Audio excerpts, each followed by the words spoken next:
In this video, I'm going to be talking about the different bevel geometries of hewing axes and how those different shapes can affect the performance of your hewing axe. G'day, my name's Stuart Chignall. Welcome to my YouTube channel Chestnut Mag, which is where I put videos that I've done on tool restoration, tool maintenance and tool use. When I say tool, traditional tools, mostly woodworking, not exclusively. Now, back in the day being, before they had sawmills, carpenters and furniture makers, anyone who was working with wood, they would go out to the forest, they'd cut a tree down with an axe, and then they'd take the fallen tree and cut it up into one or more logs, which they would then process in the forest, because when you're trying to do things by hand or even with horse, moving logs which are really, really heavy is really, really difficult. So they do as much of the work as they could in the forest, and a large proportion of the work that they would do would be with axes, specifically hewing axes. And that's the job of hewing axes. It's to shape rough logs or timber into the shapes that they will then be used in, or close to the shapes that they'll be used in before they're finished with other tools. And because there was many different specialized trades that used different woods and they wanted to do things that were different with that wood, you tended to have each trade having their own specialized hewing axe, or in some cases axes, like maybe 3 or 4 different hewing axes for different stages of the process. Some of those different axe types are very distinct, some of them are very similar to each other, sometimes there's a bit of overlap, and you can have a lot of arguments about a particular hewing axe as to what specific type it is. But there is 2 broad categories of hewing axe which we can all agree all hewing axes fit into one of these 2 categories. Now, if you disagree with me about this, you can stick your comments in the description below. But basically, all hewing axes are either single beveled hewing axes or double beveled hewing axes. Now, if you're like I used to be, before I learned a lot more about hewing axes, you might be thinking, hang on, single beveled hewing axe, isn't that a bit of a tautology? Like a single beveled axe is a hewing axe, and a hewing axe by definition has only one bevel. Which means you've also got a problem with the phrase double beveled hewing axe because, well, isn't that an oxymoron? If an axe has 2 bevels, then it's not a hewing axe. So if you are thinking that, there's 2 things I know about you. The first is that you're so utterly wrong. You can't say things like that. You're wrong. And the second is that you're probably a native English speaker. And that's because in the English tradition, by English I mean the greater Anglosphere, like America, Canada, colonies, the number of double beveled hewing axes is vanishingly small. In the European tradition though, or the European traditions, because there's a whole stack of them, from the far north in Scandinavia, the very west in France, all the way east into Russia, there is a whole range of double beveled hewing axes. The single beveled hewing axes predominate, but there's still quite a few double beveled hewing axes. However, if you're from Japan, then the opposite's true, because in Japan, the number of single beveled axes is incredibly tiny. In fact, there's only one place on one island in the far north of Japan that has single beveled axes at all. And the Japanese have got a very fine tradition of shaping timbers with axes, but they're almost all double beveled. How the bevel geometry affects those two different types of axes is similar, but quite different, because the way double beveled hewing axes work compared to single beveled axes is obviously quite different. I'm going to start with the single beveled axes. Now, the ideal single beveled axe is very much like the ideal chisel or the ideal plane iron. You've got a flat back, you've got a single bevel that comes in to meet it and form the edge. And I've literally handled hundreds, if not well over 1,000 single beveled axes. And one of the things that I found was common to all of them was that they all had secondary bevels. Now, initially, I thought this was a mistake. Either the previous owner had mucked it up and didn't know what they were doing, and they intentionally put a secondary bevel on it, or maybe the previous owner, as they were getting old and maybe they were starting to lose their ability to hold the sharpening stones properly, they were inadvertently putting a secondary bevel on it. I don't know. If you know anything about sharpening, you know that when you're getting your skills up, when you're first learning, it can be very tricky keeping a chisel perfectly flat on the stone so that you don't put a secondary bevel on it by mistake. even once you know what you're doing, you know that you've got to concentrate, you've got to have your body movements, just so, otherwise you can accidentally lift the tool as you're trying to flatten the back and, muck it up. But as I saw more and more of these axes, it kind of got me thinking, and more importantly, as I started using them, I twigged that maybe the secondary bevel was actually intentional. To kind of explain that a little bit better, I want to tell you two stories. The first is there is a horrible YouTube video out there where a blacksmith takes a Germanic broad axe and he completely ruins it. Like, if you're talking like a 150-year-old axe in excellent condition, and he thought it was broken and he thought he knew better than the person who made it, and he went out and fixed it. And what he was trying to show needed to be fixed was that the bit of this axe was curved. And he put it down on the bench and he pressed on the heel, and the axe bit tilted, and he pushed on the toe of the bit, and of course it tilted and rocked the other way because of course the bit was curved. The reason they have curved bits is because they are designed to take a scallop of wood, not a flat piece of wood. Just like you would do with your planes. You either have a slight camber or you knock the corners off so that as you are using the plane on a piece of wood that you're trying to smooth, the corners of the blade or the iron don't leave track marks. Hewing axes are exactly the same, because it is impossible to work a hewing axe on a broad face of a piece of wood and not have either the toe of the axe dig in or the heel of the axe dig in if the bit is flat. Whereas if it is got this slight curve, then you can take scallops of wood out and then leave a scalloped surface with a roughing axe, and then a hardly scalloped surface with a smoothing axe, and then an almost perfectly flat smooth surface with a finishing axe. But anyway, this guy reforged the whole thing, got it dead flat, completely ruined it, and had the gall to put his own, maker's mark on the thing after he'd finished the process. It was really bad. But anyway, it's a really good example of how when you're getting old tools, that when you go about restoring them, fixing them, that you really take the time to have a good look at the tool and a really hard think about the tool. And when you find something that seems a little bit odd, like a secondary bevel on a single beveled hewing axe, that you don't think that you know better than the previous owner who might have been using it professionally. And it was that attitude that I have towards restoring tools that got me thinking about whether the secondary bevel should be there or not. But the thing that really clinched it for me was when I actually started using the axes.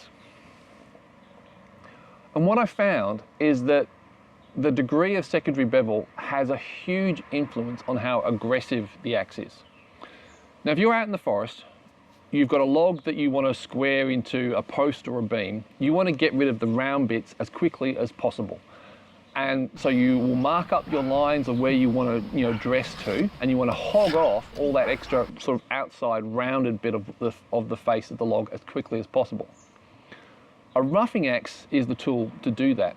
And if it's a single beveled roughing axe, it should have a secondary bevel because it makes the bit of the axe a lot less aggressive.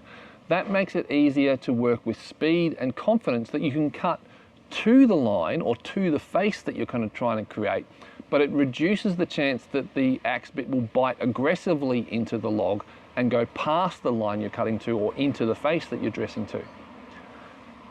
As you shift from a roughing axe to a smoothing axe, you want to take a little bit more time and care, but you still want to work quickly.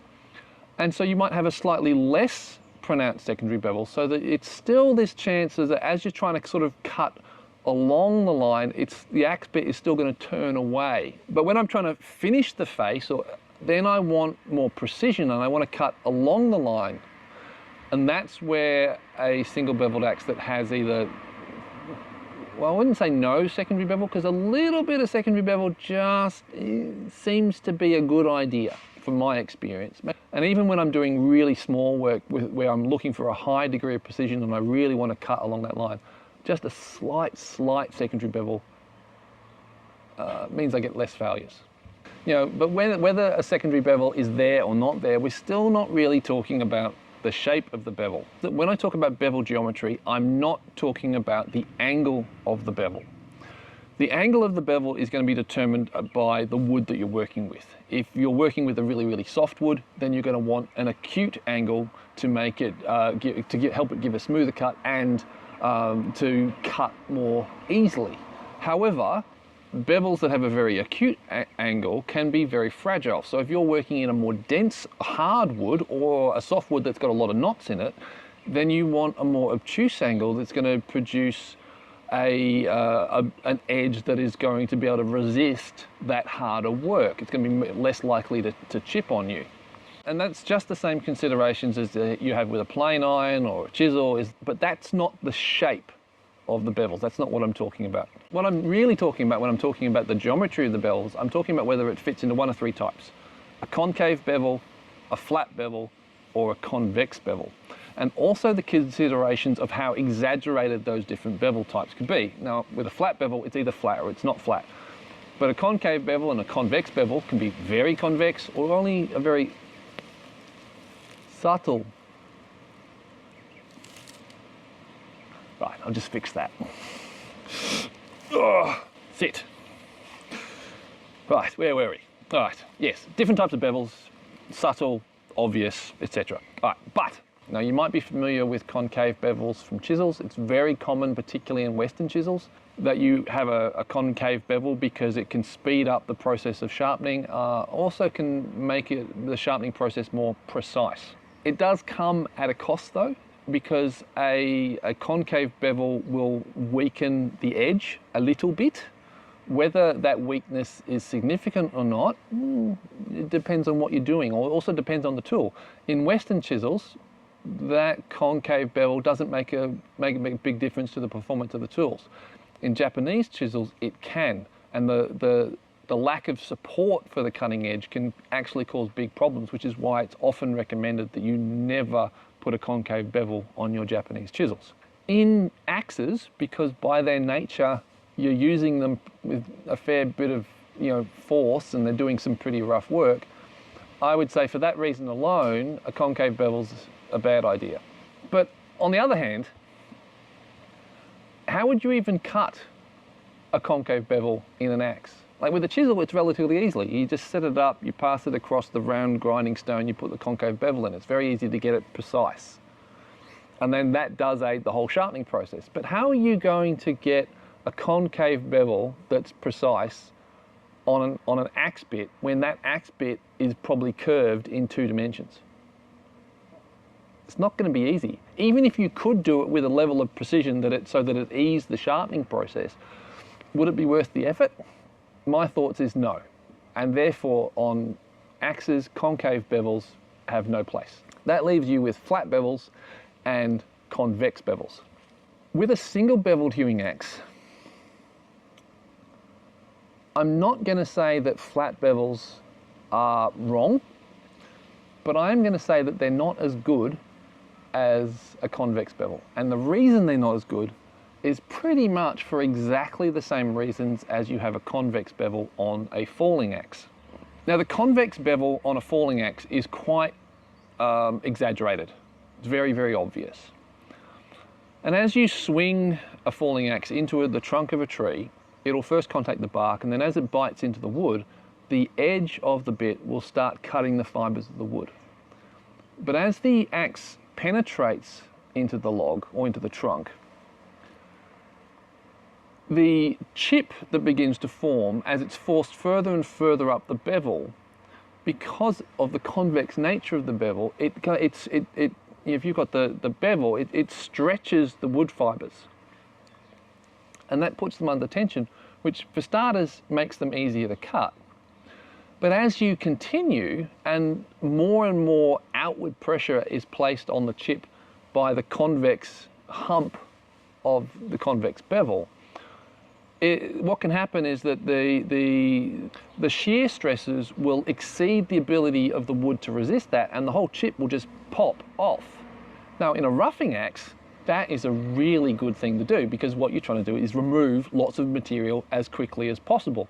You don't care that it leaves a rough surface. What you care is that the material is gone. And this again is where the secondary bevel can really play a good role is because the secondary bevel will be turning the bit of the axe away from the log to the outside of the face that you're working.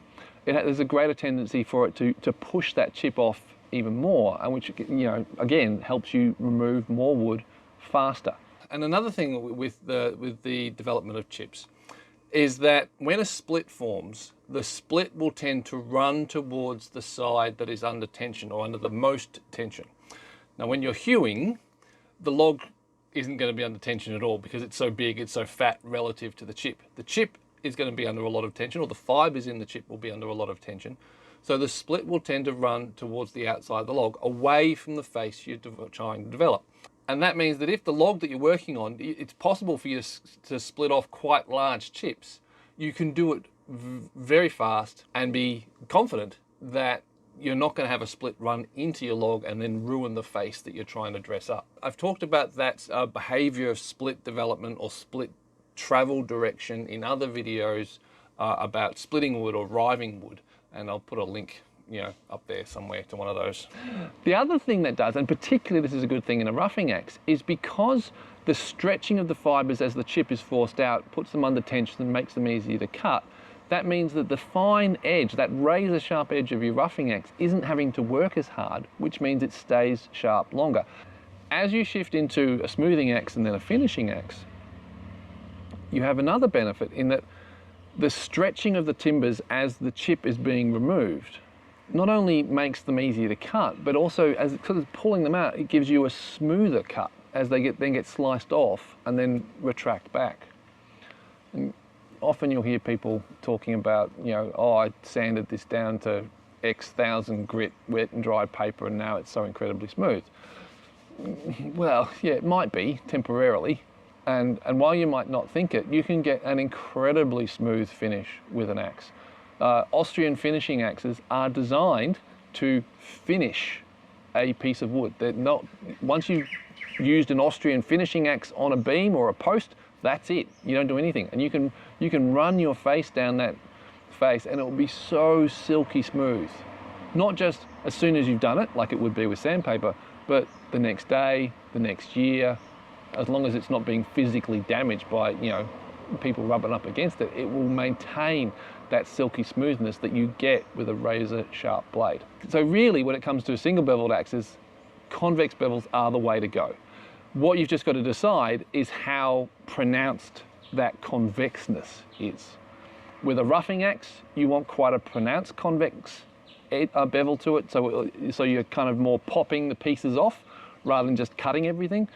With a finishing axe, you just want a slight convexness, just enough to do the job. And the smoothing axe, you know, somewhere in between. With double beveled axes though, there's some different considerations. With a single beveled axe, you are swinging the axe so that the bit, or at least the back of the single beveled axe is roughly parallel to the line that you're cutting to, the face that you're developing.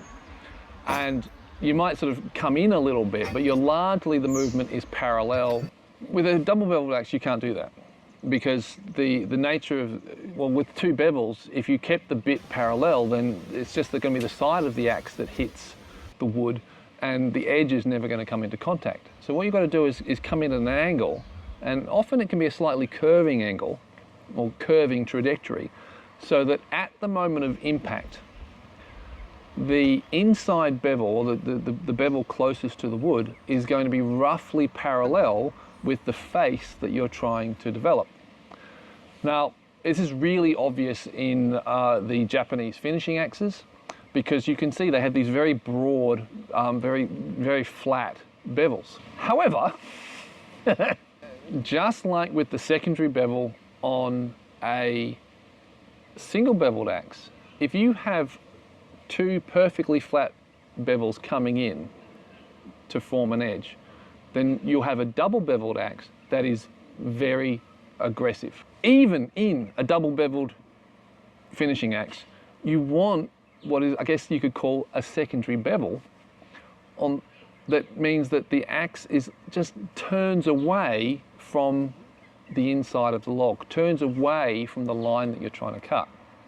And so really it's not a choice of whether we go for a flat bevel or whether we go for a convex bevel. The main thing you want to think about is how exaggerated then the convexness of the bevel is. For a roughing axe, you want it to be quite pronounced. You'd almost call it the sort of the Appleseed bevel geometry that you get in a falling axe. And indeed, you look at a lot of the Japanese axes, the Japanese roughing axe, they have that, they almost look like a falling axe in terms of, because you've got both sides quite pronouncedly beveled. And after all that discussion, this is what it all boils down to. Whether you have a single beveled hewing axe or a double beveled hewing axe, you really want a convex bevel to a greater or lesser degree. The more the axe is going to be used for roughing, the more pronounced and exaggerated you want the convex curve of the bevel to be. The more the axe is going to be used for finer work, for finishing work, then the flatter you want it to be without it actually being flat. You still want that slight convexness to the edge, which in a Japanese axe or any other double beveled axe that is designed for finishing kind of amounts to a secondary bevel, but not a flat secondary bevel, a curved secondary bevel, which makes it a very, very subtle convex bevel. So I hope that answers the question, Nicholas. And my apologies for taking so long to do this video. I've reshot it, I don't know how many times. The last time I did it, the sound was all mucked up, but yeah, anyway, it's done now, hopefully. So I hope you found that interesting. I'm not sure how well I've explained everything, and so maybe you want to ask a question in the comments. If that's the case, then please go ahead and feel free, because trying to explain everything and getting it all together in a short video can be quite tricky, and like I said, I've had a few attempts at trying to do that. And if you did like this, well, maybe you should subscribe and hit the bell notification for the next time I put something out, because this is the kind of thing that I do. I do have a Patreon page. If you wanted to support me that way, that'd be awesome. I'd really appreciate it. But it's because of a lot of the other things that I've got going on in my life, that's why this video took so long to do. And so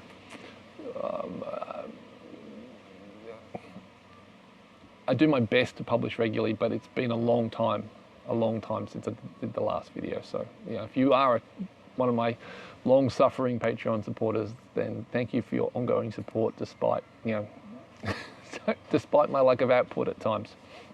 Also, although in another way you can support me is I sell tools, and so you can pop over to eBay and have a look at my eBay store, which is Chestnut Nag.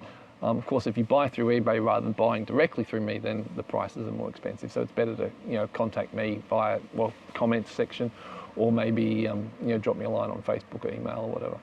So anyway, I hope you enjoyed. And oh, one more thing. I said that single beveled hewing axes have curved bits.